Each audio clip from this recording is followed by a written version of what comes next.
Hoy se estrenó la película de Star Wars de The Last Jedi y hay mucha acción, mucho movimiento y mucho... Pero algún día se han preguntado qué comen, cómo se nutren, cómo esto y el otro. Porque allá no hay tacos.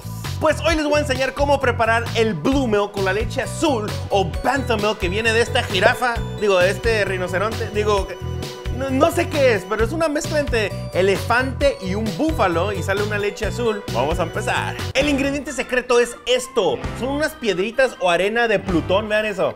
Son azules, ¿eh? Estos contienen un chorro de propiedades y y edificios y terrenos también. No es cierto, family, son nerds. ¿A quién le gustan los nerds? A mí me gustan los nerds.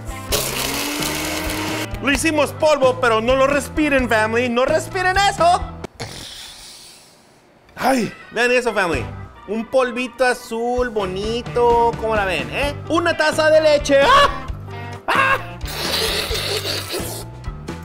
Rica leche de Bantha. Y vean nada más cómo cambia de color, family. Un azulito muy bonito. Pero no hemos terminado. Esta leche nos tiene que nutrir, así que le vamos a poner yogurt.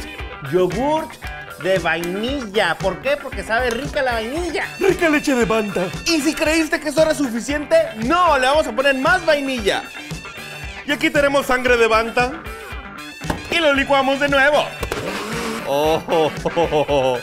Vean eso, family. Está igualito. Igualito como en Star Wars. ¡Wow! ¡Wow! Family, está muy loco, pero muy rico. And to all you food junkies, peace.